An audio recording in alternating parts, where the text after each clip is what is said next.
Buenos días. Vamos a dar inicio a la clase programada que corresponde a lo que son las lesiones elementales. Para lo cual, permítanme compartir la pantalla.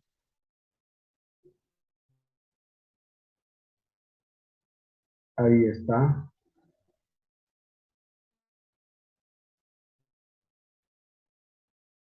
Este tema en realidad ya corresponde a lo que son las lesiones en el tejido blando de la cavidad oral. Ya está dividido en dos partes, que son las lesiones elementales primitivas y las lesiones secundarias de la mucosa bucal. Eso va a ser en la segunda parte con el doctor Mendoza, creo, si no me equivoco. Conmigo vamos a hacer la primera parte, ¿ya? Entonces, sugiero toda su atención. Vamos a dar inicio definiendo lo que son las lesiones elementales de la mucosa bucal. Son manifestaciones objetivas, o sea, que nosotros podemos verlo, ¿no es cierto? A eso se refiere con objetiva, que evidencian procesos patológicos, que nos está diciendo que hay algo ahí. No podemos obviarlo cuando estamos viendo la imagen, una úlcera, una afta, ¿no es cierto? No podemos obviarlo. Esta es una lesión elemental primaria. Ahorita vamos a ver la diferencia entre primaria y secundaria. ¿Ya? Entonces está evidenciando la presencia de un proceso patológico que afecta a la mucosa. No deben ser consideradas como si fuera una cosa aislada, ¿no? Decir, no, eso no es nada, dejarlo así. No. Está diciéndonos que puede estar relacionado con fenómenos locales, sistémicos, ¿no? Entonces tenemos que tomarle la atención necesaria. Sino como manifestaciones localizadas de la enfermedad. ¿Ya? Puede ser que haya una enfermedad local o que haya una enfermedad sistémica. A eso se refiere, ¿no? Y aquí estamos viendo, les decía, una afta, una úlcera. ¿Cuál es la característica clínica? Miren, tiene un centro blanco, pero lo característico de una úlcera es que el halo de la afta, ¿ya? Es rojizo. Se nota, ¿verdad? Aquí igual, ¿ya? Entonces, esa es la diferencia, perdón, esa es la característica principal de una úlcera, ¿ya? De una úlcera o de una afta. ¿Cómo se clasifican las lesiones elementales de la mucosa? En primitivas, lesiones primitivas o primarias, lesiones secundarias. ¿Cuál es la diferencia? Las lesiones primitivas, ya, o primarias, son aquellas lesiones que aparecen directamente sobre la mucosa sana. Un ejemplo clásico es una vesícula, es una ampolla, una pústula, pero que aparece directamente en la mucosa. Y no es así como la lesión secundaria, ¿ya? Viene de una lesión primaria. Es cuando aparece sobre otra lesión, ¿ya? Previa o después de una lesión anterior. Ejemplo claro es la erosión o expulseración. ¿Qué es una erosión? Una erosión es una lesión secundaria que cuando la lesión primaria, la ampolla, aquí está, esta ampolla, fíjense, ¿no? Esto está con un contenido líquido y en algún momento va a reventar, ¿no? Y va a ser un derrame de líquido y eso se llama erosión, ha erosionado la ampolla. Ahorita está en una etapa de ampolla, fíjense, aquí muy claro, ¿no ven?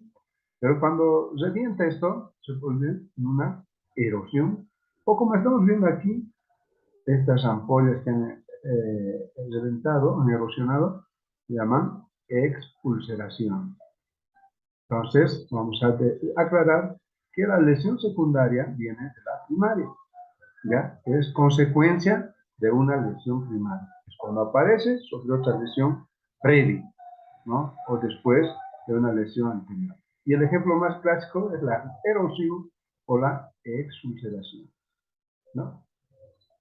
¿Y qué es la expulseración? Es la pérdida de sustancia superficial no deja cicatriz. Esto se va a perder y el tejido no deja cicatriz, ¿ya? Secundaria, ampollas, pústulas, necrosis, necrobiosis, inflamación, etcétera, etcétera.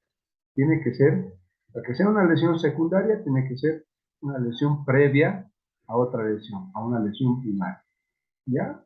Entonces, ahorita vamos a ver qué son las ampollas, qué son las pústulas. La diferencia entre necrosis y necrobiosis es la siguiente. Necrosis es la muerte total, ¿no? Sin participación bacteriana, es súbita, es rápida. Eso es la necrosis del tejido.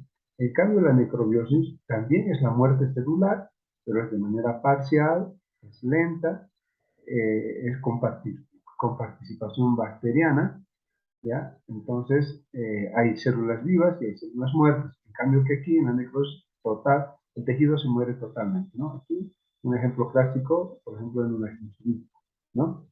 Entonces, esa es la diferencia entre necrosis y necrobiosis.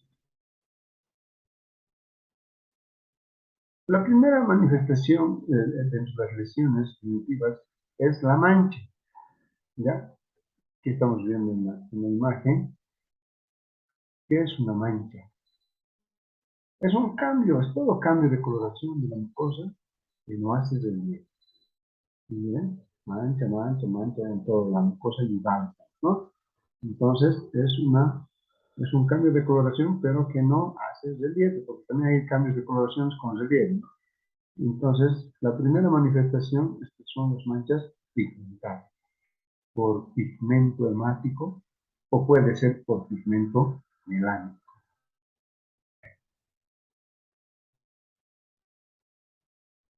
Ahora, ¿cuáles son los elementos que intervienen en la coloración de la mucosa? Para que sucedan estos cambios de coloración en la mucosa, intervienen tres elementos o tres factores que son el pigmento hemático, el pigmento melánico, la constitución histológica del epitelio. Miren qué importante, ¿no? La constitución histológica del epitelio, cómo se daña el epitelio, ¿no? Las capas más superficiales de la mucosa, cómo pueden cambiar también al dañarse las células superficiales del epitelio, cómo puede cambiar el color en la mucosa, ¿ya? Primer elemento, el pigmento hemático se encuentra en los hematíes, ¿no? En la sangre. Cuando hay más hematíes, como en los eritemas, hay una vasodilatación, ¿ya? Miren, un labio totalmente inflamado, ¿no? Con cambios de coloración, ¿no? Con diferentes tonalidades, y hay varios eritemas. En otras palabras, en un eritema hay una vasodilatación, ¿ya? Se abren los vasos sanguíneos. Ustedes van a ver en algún momento en la mucosa, en el labio o en la misma encía, van a ver eritemas, ¿no? Son las rojizas, como estamos viendo acá, ¿ya? Son las rojizas brillantes, de diferente tamaño y forma, pero hay una vasodilatación. Esa es la característica más importante en los eritemas, ¿ya? El pigmento hemático, ¿ya? Cuando encontramos este tipo de mucosa en la boca, vamos a estar frente a un paciente poliglobúlico. Es decir, que en la poliglobulia hay mayor concentración de pigmento hemático, pero no hay vasodilatación, ¿cierto? En el eritema sí había vasodilatación, en cambio aquí hay mayor concentración de pigmento hemático. Quiere decir que aquí hay una eritrocitosis, ¿no? Hay mayor cantidad de glóbulos rojos. Por lo tanto, va a haber cambios de coloración en la mucosa, pero sin vasodilatación, ¿ya? Eso en cuanto a eritema y poliglobulina. En cambio, otra mancha de la mucosa también, como estamos viendo acá, ¿ya? Mira, más manchas pequeñas, pero en gran cantidad, pequeñas, ¿ya? De diferente forma, tamaño, en la mucosa igual también estamos, ¿ya? Se trata de unas púrpuras, ¿ya? Y la púrpura ya no es concentración, perdón, aumento de pigmento hemático, es extravasación sanguínea, ¿no? Entonces, hay una ruptura de vaso sanguíneo, hay un derrame de sangre en la mucosa, y eso, semiológicamente, lo podemos diferenciar de una mancha hemática de una púrpura. ¿Cómo? Con la diascopía. Habíamos dicho que la diascopía es una técnica indirecta que sirve para diferenciar las manchas de las púrpuras. ¿Y cómo es el resultado? Se aplica el vidrio, la diascopía también se llama vitropresión, ¿no es cierto? Hay vidrios como los portaobjetos, que están en histología, hay vidrios en forma de reloj, redondos. Entonces, eso ponemos a la mucosa y presionamos. Si la mucosa, si la mancha ha desaparecido con el vidrio, es una mancha hemática, pigmento hemático. Pero si no desaparece, es una púrpura. Esa es la técnica para hacer la diferencia, ¿ya? Entonces tenemos que hacer diferencia entre mancha hemática y púrpura, ¿ya? ¿Con qué? Con la diascopía o vitropresión. Presionamos el vidrio y la púrpura no se pierde. En cambio, la mancha hemática sí se pierde, se va. Contrario a la poliglobulia está la anemia, ¿ya? Y hemos dicho que en la poliglobulia hay mayor cantidad de pigmento hemático, pero no hay vasodilatación. En cambio, en la anemia falta el pigmento hemático, ¿ya? Hay una eritrocitopenia, ya no hay una eritrocitosis, ¿no? Una eritrocitopenia, que es la disminución en cantidad de glóbulos rojos. En cambio, la eritrocitosis era el aumento de los parámetros normales de los glóbulos rojos en sangre, ¿no es cierto? Entonces, la anemia, miren, clínicamente, los sitios para ver son la conjuntiva, miren esto blanco, ¿no? Blanco, ¿sí? Muy pálido, pero el mejor sitio en la boca es el piso de la boca. ¿Ya? Por eso es importante en el examen odontológico, el tejido duro, tejido blando, siempre ver el piso de la boca. Se puede ver también en la conjuntiva, ¿no? Entonces, aquí, ¿qué había faltado?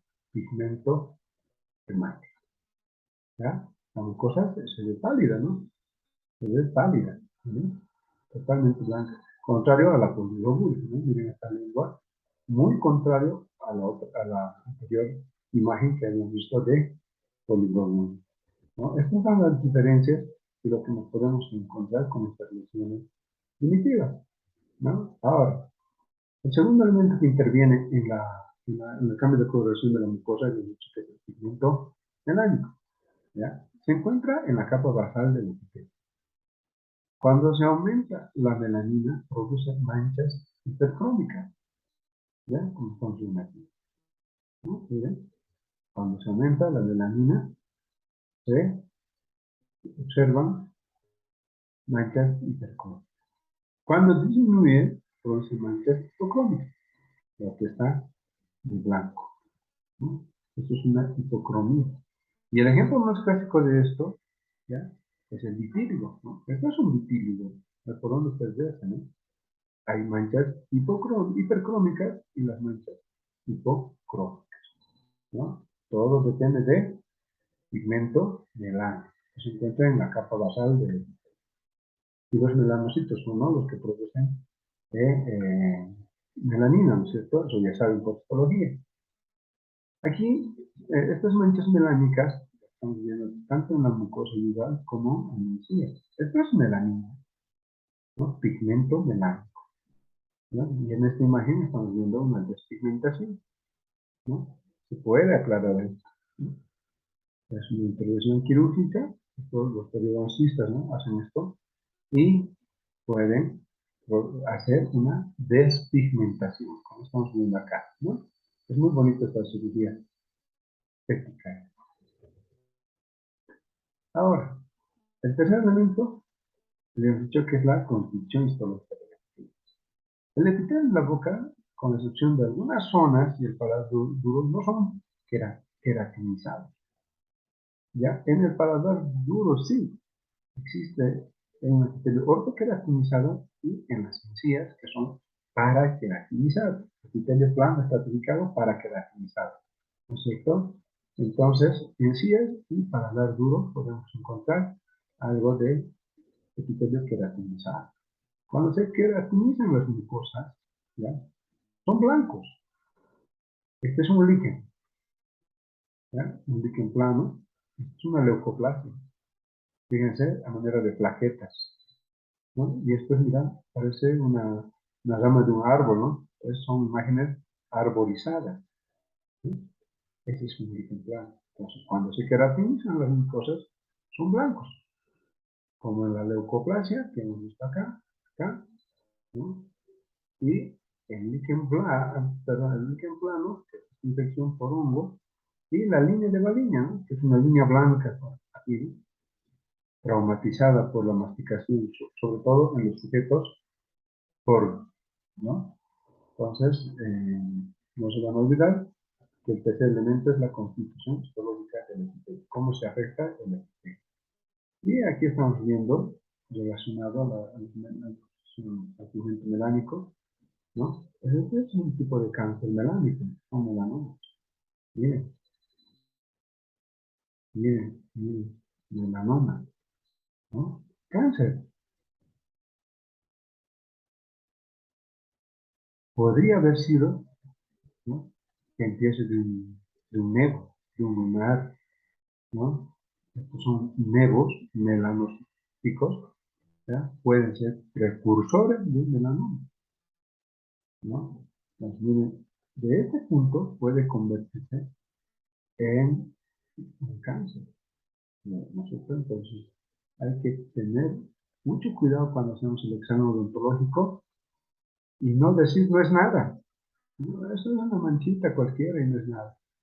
Y a veces se presenta en la base de la lengua, aquí estamos viendo el fondo de la mucosa.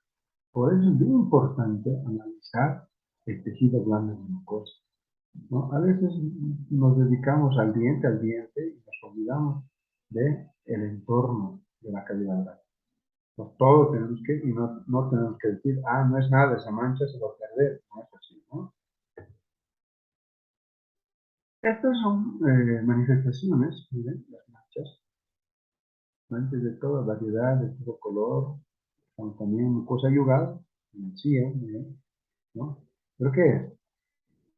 Hay enfermedades sistémicas que en la boca manifiestan esa enfermedad, como decía el concepto al principio, ¿no? En la enfermedad de Addison, ¿ya? ¿Ya? Miren las manifestaciones. Clínicamente puede ver tanta mancha de variados tamaños, ¿no? Son marrones, manchas marrones, y que podemos decir, sospechamos de una enfermedad de Addison. ¿Y qué es la enfermedad de Addison? Es una insuficiencia suprarrenal, un déficit de cortisol. Es una hormona, ¿verdad? Que está producida por las glándulas suprarrenales, ¿no? Cuando esas glándulas no producen la suficiente cantidad de cortisol, se produce la enfermedad de Addison.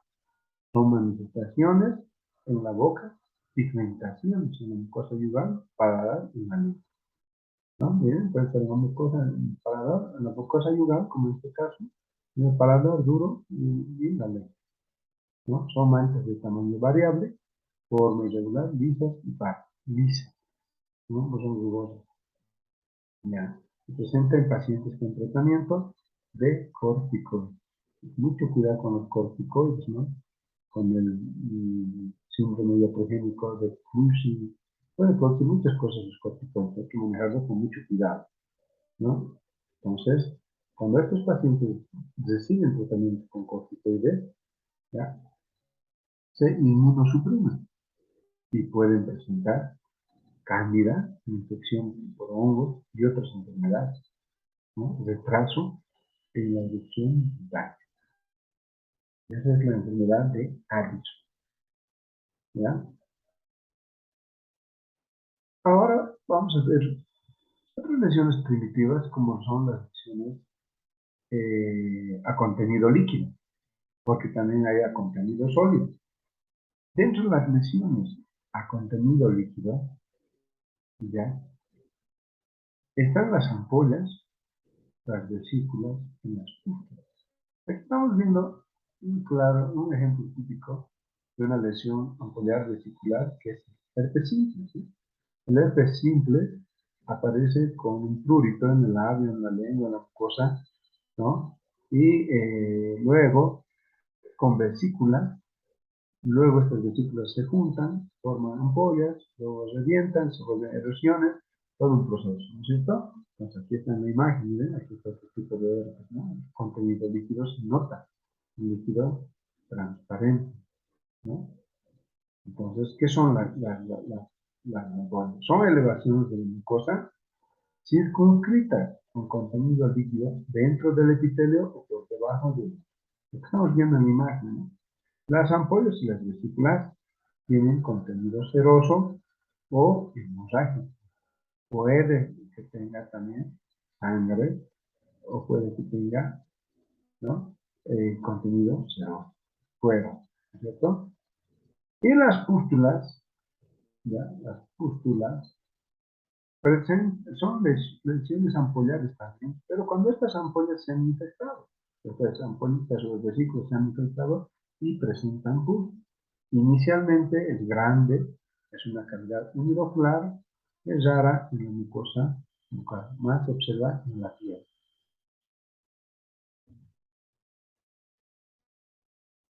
Seguimos con lo que es las lesiones ampollar. Otra enfermedad, ¿ya? El pénfigo vulgar.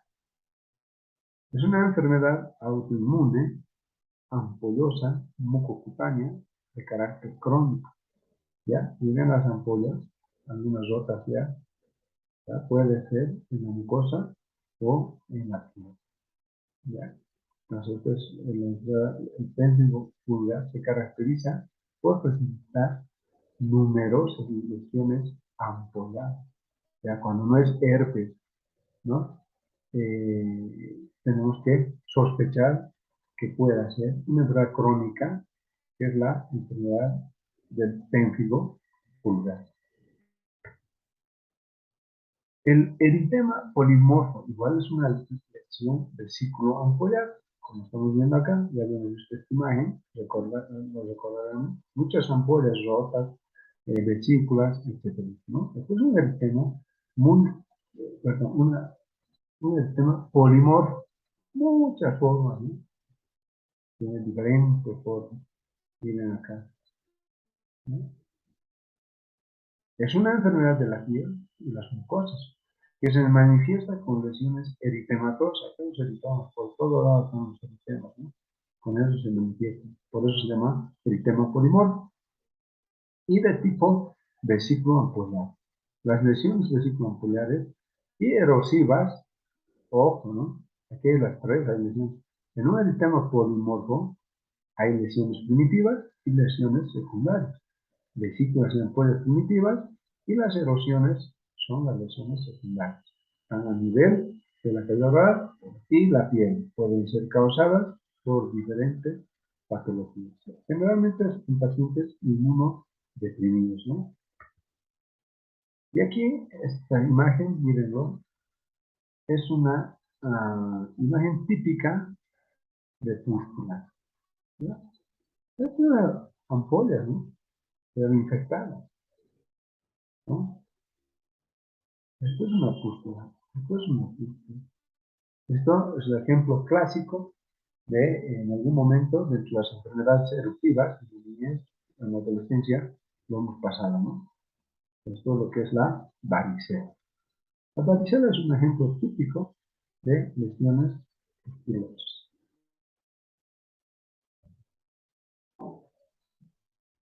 Seguimos con las lesiones elementales a contenido sólido. Ya habíamos visto algunas lesiones a contenido líquido, ¿no? Suero, sangre o pus, cuando se infectan, ¿no? Ahora vamos a ver lo que son las lesiones a contenido sólido. ¿Y cuáles son estas lesiones a contenido sólido? Dentro de ellas tenemos las pápulas, los tubérculos y los nódulos, ¿no? Como lesión primitivas. Después hay otras que son a contenido sólido, o que son sólidas, más bien dicho, pero que corresponden ya a lesiones secundarias. Ahora estamos en lesión primitiva, ¿no? Entonces, a contenido líquido están las ampollas, vesículas y pústulas. A contenido sólido están las pápulas, tubérculos y nódulos. Ahora, ¿qué es una pápula? Está. ¿Tiene? La pápula es una elevación de la mucosa, pero circunscrita, ¿no? Tiene un borde definido, ¿cierto? Por eso dice circunscrita. Es sólida. Aquí tratamos de hacer una función, no va a salir nada, ¿no? ¿Por qué? Porque es sólido. Es superficial y siempre es menor a 1 centímetro de diámetro, ¿ya? Que involuciona espontáneamente y no deja cicatriz. Eso es lo lindo de las ampollas, de las vesículas, de la pápula, que no deja cicatriz en la mucosa. En cambio, el tubérculo, mira, aquí estamos viendo los tubérculos en la lengua, las lesiones tuberculares, ¿ya? Es una pequeña formación circunscrita. Miren aquí, miren este otro, miren este otro, miren este otro. Ya son pequeñas lesiones circunscritas, contenido sólido, son sólidas, ubicada en el corium del epitelio, ¿ya? Pero la diferencia, ¿cuál es? Que deja cicatriz, ¿ya? Esta lesión, a diferencia de las pápulas, nos deja cicatriz. En cambio, las pápulas no dejan cicatriz, ¿ya? El tamaño también marca la diferencia, 1 centímetro, ¿no? Son más pequeños, ¿ya? Pues no se van a olvidar la diferencia entre pápula y tubérculo. Inmediatamente está el nódulo, que es otra lesión a contenido sólido. Los nódulos en la mucosa, perdón, son formaciones circunscritas. Imagínense, los tres son lesiones circunscritas. Miren, esta palabra está aquí, esta palabra está acá, esta palabra circunscrita, ¿no? El nódulo es submucoso, ¿ya? El tubérculo estaba en el corium epitelial, ¿no es cierto? Un ejemplo característico de estos nódulos, ¿ya? Este es un nódulo,